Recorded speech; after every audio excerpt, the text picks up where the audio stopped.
Hello Tunesters, it's Gav and welcome to another one of my videos. Today, as I madly scramble for it, this rather dusty artwork here, we're back to our T34 group build. And as you guys will know if you have been following, I am doing a Croatian T34 85 from the Yugoslav Civil War. Again, I'll say it's not a...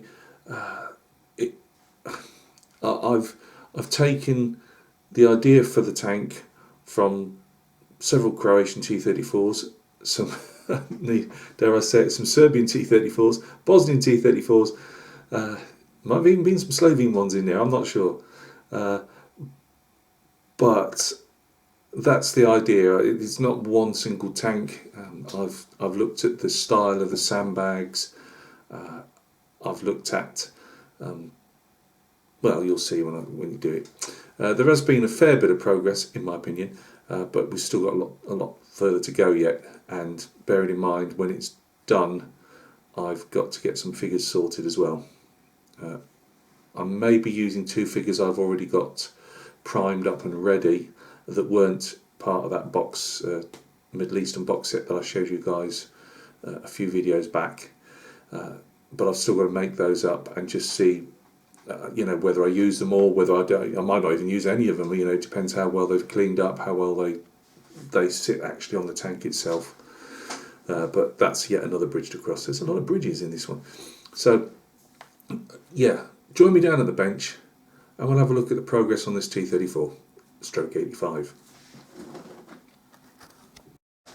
Right guys, as usual, I've not got the big overhead tripod set up. It's just literally this mini one right at the edge of the desk, hence the barrel being, where are we? There. So we're quite close. Right. Paints I've used, as I think I've already said before, the primer is the AK Real Colours primer, the lacquer primer anyway. I've used MIG acrylic T34, or I should say Soviet, post-war Soviet paint on her. I will give you I'll show all the paints off at the very, when we have a final show and tell type video when it's all done. But this is off the top of my head. I can't hear which one, they were quite close to each other. I used two of those. Then I put some Iraqi sand in, and we mooched that around a bit to get the colour we want. Then I applied Naples yellow oil paints from the Winsor & Newton student line, artist line, I don't know, whatever that type of thing is, but it's the ones you can get from like the range and places like that. And that's given us our, let's find a pointy stick that works, that's given us our fairly faded look. Now the one thing I didn't do, and I presume it would have made it easier on me, maybe if I'd have actually put a varnish down first, I could have moved the oils around. Because I've done a lot of texturing on this, the oils really caught up with the texturing on the paint, and I struggled to actually move it around, and it's quite patchy in places. In some ways it doesn't actually matter a great deal because the sun bleaches them in so many odd random shapes and patterns. It's not a huge problem, but I think I should have probably put some varnish down first just to move the oils around. Again, I'm just learning as I go. The idea with this one, as I've said before, she's probably been sat in like a reserve tank park. And when I say reserve, I'm talking about war reserve. So she's literally been sat, maybe having the engine started up once every 6 months or something, or and she's been sat there for 20 years.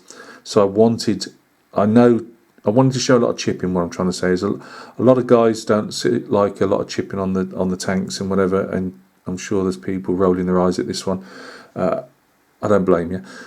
I wanted to show though that this has been sat there, and the ones I had seen were really rusted up, apart from the Croatian ones that had been oversprayed with a camouflage. And as I've said to you guys before, it almost looked like the camouflage paint was used out of rattle cans. It might well have been. and they wouldn't have bothered priming anything. It would have just gone straight over the rust. But so there was a lot of rust and a lot of dings, you know, in the mud guards and the sides and whatever. So that's what I've tried to replicate to a degree. I didn't want to take any of the mud guards off the front and or the back because I do that quite often. I'm quite sure there's a fair few going around without with them intact, and most of the ones actually I'd seen were intact. What else have we got? Because I wanted to weather the turret and everything first, I'd left the wheels and tyres off, which meant I couldn't stick these sandbags on until afterwards, which is why these haven't got any paint or primer on. I'm going to literally paint directly onto these. I can't see. The wire might be a problem, we'll just see, but we'll see how she paints on. But it's not, hopefully not going to get handled. I'm doing mostly civilian. There's the odd like classic Hessian sandbag here, but most of the sandbags will be like these civilian fertilizer and stock feed bags and things like that. Even I'm not sure exactly if you go as far as it they've made them up with bed sheets and duvet covers, but it's that type of thing. I've seen them tied up from the top, and then the larger ones, because there were a lot of these really large ones which must have been some type of bulk bags, and they were obviously retied again just to keep them in place, with smaller ones just attached by the neck of the sandbag itself. There's lots of bits and pieces still to be done yet. The wheels, a couple of them I've showed overspray on them, as you know, like the classic when people have been doing cars up and they've just given a quick blow over a paint on a car and the wheels get caught in it.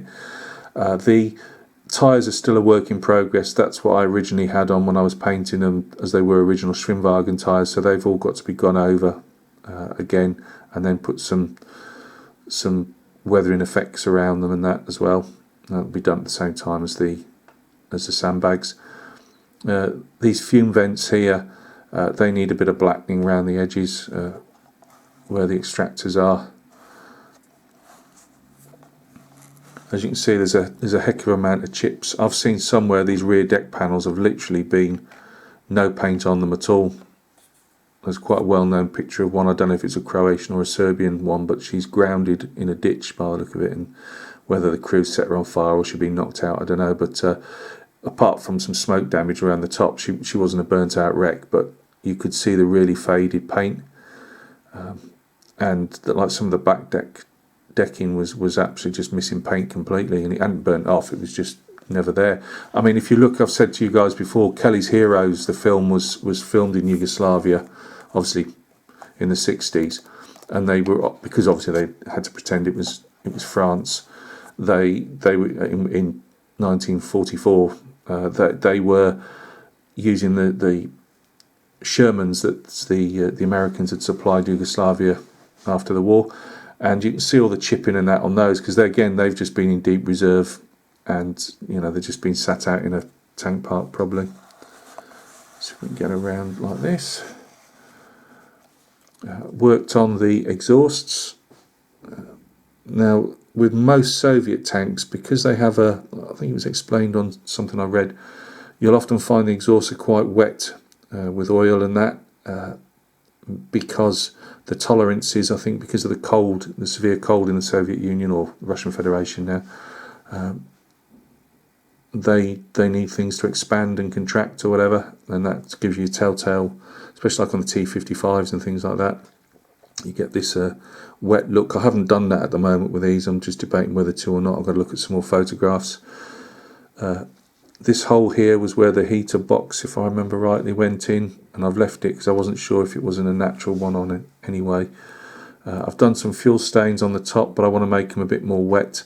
What I've actually done with these, most of these, the fuel stains here were actually enamels that I'd got, enamel washes. But all the other, obviously the chipping and the weathering, apart from the basic Naples yellow oil, everything's been done with acrylic stippling. I like that method. The only thing is, it is, as people say, it's very unforgiving with acrylics. Once it's down, you're not removing it. You know, you're more or less having to paint over it most of the time. whereas oils are a lot more forgiving. But I like the way that the acrylics work. The one thing I'd done was leaping ahead, is I could have done with some panel lining, put some pin washers in the panel lines. So I am going to do that retrospectively. How that'll work, I don't know when I've already got weathering around it, but we'll see. I might have to re-weather some places, but that was jumping ahead of the gun. We're not really realising it. I think that's about all I've got to show you. The sides have got a brief bit on. They will have more than that. I'm going to start mudding up the bottom. I don't want a ton of mud on this, but there will be some. But that's a work in progress still. The wheels haven't been touched yet, apart from painted. Let's see. We've got obviously our rubber side skirts. They've got to have some things done to them yet, and a bit of weathering still. That's just a basic streaking, just to have that. Let's get it under there because I keep forgetting. So that'll be. So I'm looking through a viewfinder of a camera here. There we go. She sits a bit higher there, about something like that. And your wheels will poke out underneath that. So I've done again, I have tried to highlight it. Maybe it's a bit too dark, but I've done a basic oxide paint on the metal itself. I purposely, yes, and this isn't an excuse. We all know Gav can't do a straight line, but this is genuinely being knocked about and off skew, and that to look like it's been thrown on the side of a tank by people that are just getting stuff done quickly and getting them out. So that's that. I wasn't going to go and stick them all on the side for you guys. You've seen roughly what it looks like mocked up. Again, this will go over our bow machine gun. The bolts are really a bit oversized, but they're the only hex rod that I'd got in that styrene, so that sufficed. As I say, it's supposed to look rough and ready and all out of shape and whatever. And the same here, the towing hooks obviously would poke. You just lift those up in real life, and the towing cable hooks would be there. Again, I've chipped it up and put some dust around the edges. I think it'll be having a bit more work done to it yet, but you won't see the back of these when they're stuck on. I've done the basic. Just show you that's what I've done colour-wise on the tracks. So you've got to do a bit of work on that as well. And that's about it really. As I say, there's a fair bit to go yet. I've actually quite enjoyed it. It's at first I was thinking, I'm always a bit. As I say, I wanted to do this because my Mara Greg was doing, running it, and I wanted to do a bit of support for him. I'm always a bit, not when I say dubious with group builds. I don't take that the wrong way. What I mean is, obviously I've got my head problems, and I put myself under pressure then trying to, get things done, and even though you guys would say, Gav, there ain't no pressure. For somebody with head problems, there's always pressure. It's just how it is. So I don't take part in a lot of group builds because it just gives me too much stuff in my head that I don't need. But I wanted to do this one, and I've been quite enjoying it. And also with group builds, often there's kits you want to build or kits in your stash you want to get to, and you get diverted with other stuff. So, but I've actually, when you start doing things like this, and I said to Greg, I was talking to him, and I said, you take a fairly inexpensive kit for 1:35 scale. I think I said to you guys it was around £20. There was no armour detail, and some of the armour detail I've done on the, putting texture on, I left too many air. I rushed that again, and I left there's a couple of air bubbles that had burst, but leave that telltale ring. But hopefully there's so much stuff on here now you can't really tell that much. But it has been great just changing it from just being a basic T34 into just something a bit different. As I say, I've got I-beam behind these wheels. The idea is they've been welded on rims have been welded onto this I-beam stuck on the turret itself, and there's these little hooks on the thing for the sandbags. So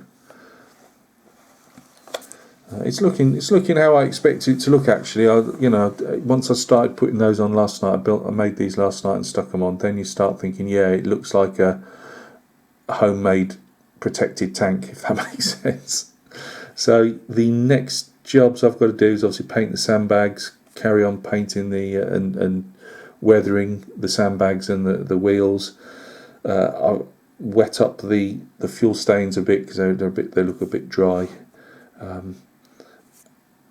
Probably make some damp earth for the base of the tank here, the bottom hull, and then I think, yeah, obviously I can't stick the skirts on anyway because of the wheels. So then it's onto the wheels then, and that's doing a wash on those and things like that. So thank you very much, guys, for stopping by and taking a look. I really appreciate it. As I say, it's a fun little project. There's no massive time limit on this, so if there's anybody that wants to get in on the T34 group build, please pop over to Greg Riley's military scale, 1/35 scale military scale models. You'll see his comments on my videos, and you know, most of you know who Greg is anyway. But go over there. It's got all the, you know, the links and that. The only stipulation is, and I don't think there's even one on scale. It's got to be a T34 or a derivative of the T34. You know, it could be a self-propelled gun. It could be something a bit modified like mine. You know, it doesn't really matter as long as it's a T34. And there's a Facebook page as well. Probably at the moment there's probably about 6 or 8 of us on there sharing our work as we progress along. And some of the guys don't have YouTube channels themselves, so it's good that they can get their stuff up and we can share in that, you know, without them having to have video making channels. So look after yourselves. Thanks for joining me on the T34/85 journey. We'll see where we go next with this. There can't be much more homemade armour to add on the back. As I say, I can't remember. I will give the guy a name call out, credit, whatever you want to call it, from the T55 AKT55 book. As I said to you guys, I'd seen these already, and I'd always had of not doing this, but doing a Hellcat with the same type of things, because they did this to their the Shermans, and they've got M10s. You know, in the Yugoslavia, they were throwing these M10s, Shermans. You know, if it had a gun and can go boom, really, they were being pushed into action. And the guy who did the T55 for the book, who was doing a Serbian one, he built a lot of extra stowage. I can't really do that with mine because I haven't got the big brackets sticking out the back of the T55 or T54.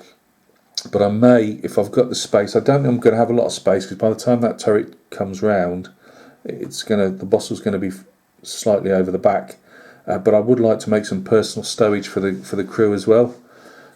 Whether that's just some type of Bergens or haversacks, you know, or actual boxes of stowage. I'm not 100% sure yet, but there may well be a bit of stowage to go on the back as well. But we'll cross that bridge, another bridge, when we come to it. So look after yourselves. There'll be more videos coming up over the next few days. I've got a fair bit on at the moment to show. So look after yourselves, and we'll catch each other very, very soon on another video. Cheers.